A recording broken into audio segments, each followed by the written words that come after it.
자, 안녕하세요. 주식클라스입니다.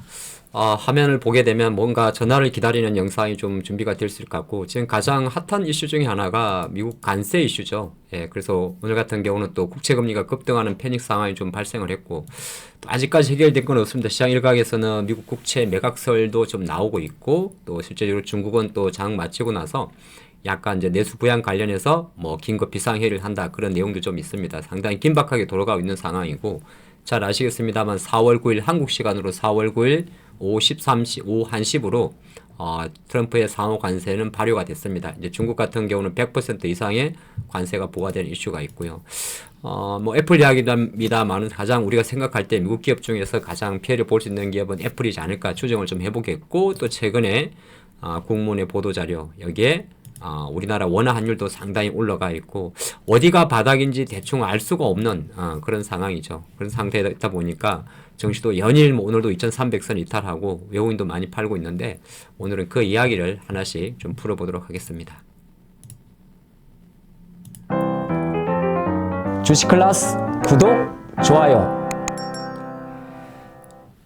자, 그러면 어디부터 한번 시작을 해볼까요? 여기부터 한번 해볼까요? 예, 국채금리죠. 저희가 지난번에 그런 이야기를 했습니다. 미국 국채금리 같은 경우는 최근에 초반 같은 경우는 단기채 위주로 많이 올랐었어요. 그러다 보니까 만기가 보통 이제 한 달이나 뭐 1년 이내짜리 말하는데, 최근 한 3, 4일 동안에, 아니 2, 3일 동안에 엄청난 변화가 좀 생겼습니다. 약간 중기물을 할 수 있는 10년물 국채금리의 30년물 같은 경우가 거의 4.4% 정도로 폭등을 해버렸죠.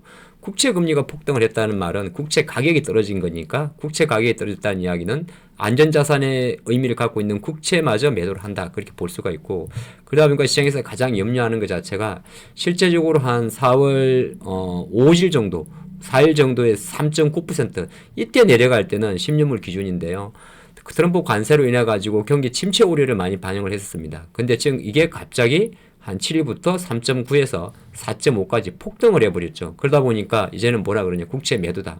근데 4.5가 얼마나 위험한 임계치냐면, 최근 5년 기준으로 조금 놓고 보게 되면 이 4.5가 미국 기준으로 놓고 봤을 때 실제적으로 미국이 금리를 이제 9번 많이 올렸었죠. 그런 상태에서 약간 임계치 라인이 됩니다. 근데 임계치를 어이없게도 불과 한 2, 3일 만에 올려버렸다는 거죠. 그러면 우리가 추정할 수 있는 거는 앞으로 지금 실제적으로 눈에 보이진 않겠지만은 그 누군가가 미국의 국채를 매도한다 볼 수도 있고요. 그러다 보니까 이런 이야기가 나옵니다.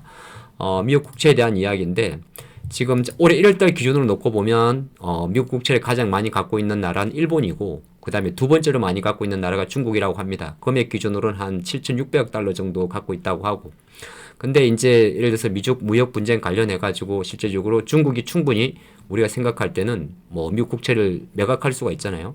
실제적으로 이 주체가 누군지는 아직은 알 수는 없어요. 실제적으로 미국의 헤지 펀드의 가능성도 되게 많고 단기적으로 투매가 나온 거니까. 하지만 이제 시장 일각에서는 그게 누구든지 간에 미 국채가 이렇게 급등을 하게 되면 시장 관점에서는 이렇게 합리적 의심을 추정할 수 있는 거고, 꼭 중국의 국채 매각이 아니다 하더라도 이론적으로 놓고 보게 되면은 국채를 매각한다는 것은 달러 자산이 줄어드는 효과가 있잖아요. 달러 자산이 줄어들게 되면 오히려 중국 같은 경우는 항상 2018년도 무역 분쟁 당시에도 위안화 약세를 통해 가지고 이렇게 높은 뭐 100%가 넘는 관세율을 많이 커버를 했었거든요. 커버를 했었는데 실제적으로 이렇게 되게 되면 국채를 당장 팔 수는 없습니다. 그렇기 때문에 일단 큰 관점에서는 뭐 중국이 국채를 안 판다 그렇게 단정하기는 좀 그렇습니다만은, 실제적으로 시장에서 가장 민감하게 반응한 게 최근에 국채금리의 급등입니다. 참 이 국채금리라는 게 되게 웃긴 거예요. 내려가면은 국채 많이 매수해가지고 주식 사고 주식 팔고 국채 매수했으니까 오히려 거꾸로 스태그플레이션에 대한 우려를 이야기하는 거고, 갑자기 올라버리면 중요한 거는 똑같아요. 갑자기가 안 좋은 거죠. 물론 그리고 아이러니하게도 5년 기준으로 놓고 보게 되면 대략적으로 4.5라는 자리가 그동안 파월이 그만큼 물가가 내려오면서 잡아둔 건데 뚫어버리니까 시장이 이제 난리가 나는 거죠. 최근에 단기채 뭐 2개월물이나 3개월물 이런 거 많이 오른 거는 일정 부분 금리가 짧은 거니까 어느 정도 이해는 했었어요. 단기채가 이제 투명하는 거. 근데 약간 중기채 성격의 10년물 금리가 많이 오른 것 자체가 글로벌 정시가 쉽게 바닥을 논하지 못하는 그런 관점이 돼서, 향후의 주식을 볼 때도 그런 관점이에요. 우리가 다른 것도 있습니다만은 이게 지나치게 가파르게 올라갔던 국채금리가 다시 약간의 자기 속도라고 그러면 최근 한 달 기준으로 갑자기 좀 많이 빠졌었잖아요. 또 한 4.3% 있다가, 그쵸? 똑같은 거예요. 확 빠졌다가 확 올랐으니까 다시 자기 한 4.3% 정도 수준으로 내려와야 돼요. 그래야만이 시장에서 의미하는 이런 국채금리에 따른 불확실성을 좀 해소할 수 있습니다. 제가 하나의 전화를 만들어 둔 건 뭐냐면 결과적으로 이 관세 이슈는 뭐 과거에도 그랬지만은 협상, 통화를 꼭 전화를 한다는 건 하나의 이미지인데 협상의 카드를 서로 꺼내야 되는 거거든요. 다죽자는 아니잖아요. 자, 이걸 보시게 되면 중국의 대응인데 중국이 상호 관세에서 100% 54%에다가 추가적으로 150%니까 104%잖아요. 관세를 부과하니까 일단은 중국은 안으로의 대응 정책을 많이 이야기합니다. 그래서 나와 있는 브룸버그 보도처럼 오늘이겠죠? 4월 9일이니까 수요일 날 긴급하게 이제 탑 리더 주요 이제 고위 관계들이 만나가지고 하이 레벨이라고 이야기하죠. 그러니까 뭐 중국 국무원 포함해서 인민은행장 포함해서 약간 상위 레벨에 있는 사람들이 지금 경기 부양, 두퍼스트 이코노미 경기 부양을 하기 위해서 우리가 뭘 할 것인가, 예, 그런 걸 이야기하는 겁니다. 나오는 이야기들은 거의 내수 소비 진작책이라든지 자본시장 지지책, 수출세, 환급, 장려금 뭐 이런 거 좀 할 수 있는데 이거는 이제 뭐냐면 관세로 인해서 중국 경기나 중국 증시가 안 좋으니까 그거를 부양하기 위한 거고 사실 글로벌 증시가 바닥을 찍고 저점을 찍는 거는 중국 안으로의 부양보다는 국채금리의 안정이라든지 두 정상 간의 정상까지는 안 가겠지만은 협력에 의한 거거든요. 실제적으로 보시면은 물론 관세가 지금 보게 되면 이게 현실화됐을 경우에는 안 되죠. 생각해 보면 많이 아시겠습니다만은 아이폰 같은 경우가 실제적으로 아무리 인도에서 생산한다 해도 애플의 주가가 최근 11개월 내 최저가예요. 그리고 4일 동안에 시총이 7,700달러가 날아갔습니다. 우리 돈으로 1,000조가 날아갔어요. 천조가 날아갔단 말이죠. 그래서 마이크로소프트에 대비해서 많이 밀려 있는데 이것도 이제 어떻게 보게 되면 미증시가 최근에 단기적으로 두 자릿수에 급락하는 가장 큰 원인이 됐겠죠.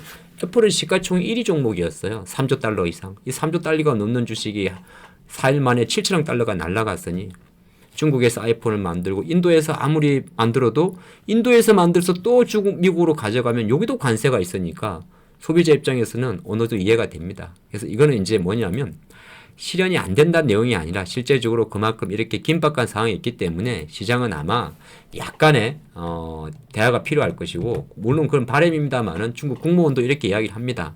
중미 경제 무역 관계 관련 중국 측 입장에 대한 백서를 발표하는데 뭐 내용은 뭐 이미 다 나와 있는 내용들이거든요. 발전 단계와 경제 제도가 다른 두 나라 미국과 중국 이야기했죠. 경제 무역 협력에서 이견 차이가 나올 수 있다. 항상 뭐 미국은 그렇지 않습니까? 미국이 표면적으로는 중국에 대한 적자 부분을 사실 강조합니다만은 2018년도 1차 무역 전쟁 당시에도 하웨이를 공격적으로 규제하면서 안보 문제를 많이 걸었었거든요. 이번 같은 경우도 표면적으로는 사실은 관세 재정리인데 어떻게 보게 되면 중국의 어떤 기술 발전이라든지 반도체 규제라든지 이런 거에 약간 맥을 같이 할 수가 있습니다. 실제적으로 중국은 지금 미국보다는 유럽이나 동남아가 수입 비중이 더 크니까요. 예, 그런 관계가 있고 어쨌든 간에 국무원 관계에서도 협상에 대한 카드는 항상 열어두고 있습니다. 근데 그거를 트럼프 성격상 지금 바로 받아들이진 않겠죠. 그러면 향후에 놓고 봤을 때 시장이 어느 정도 진정화되려고 그러면 협상에 통한 이미지가 나올 때까지는 생각보다 쉽지 않겠죠. 우리나라 환율이 IMF 이후로 가장 많이 뛰는 것도 같은 결과입니다. 결과적으로는 우리나라 같은 경우는 달러도 불안하고 게다가 중국이 불안하면 우리나라 같은 경우는 미국하고 중국하고 두 개의 수출 국가가 우리나라 수출국의 1, 2, 2위잖아요. 근데 지금 같은 2025년 기준으로는 미국이 중국보다 조금 높습니다. 하지만 비중은 각각 20%가 넘죠.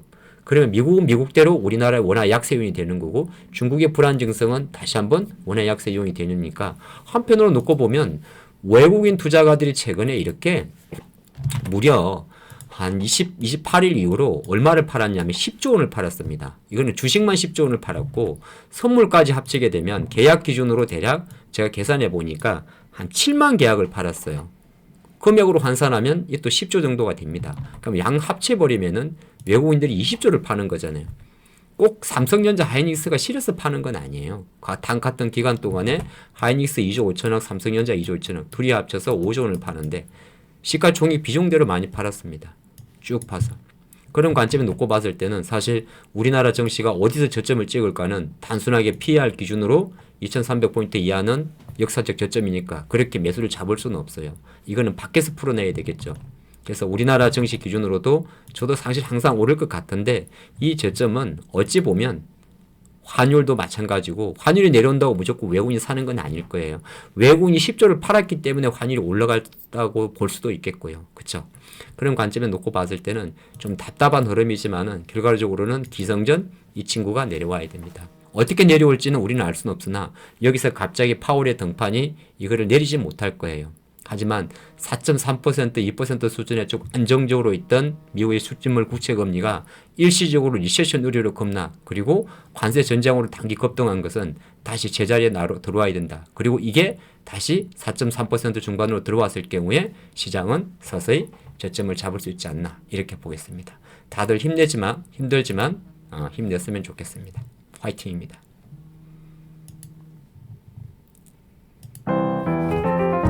주식클래스 구독, 좋아요.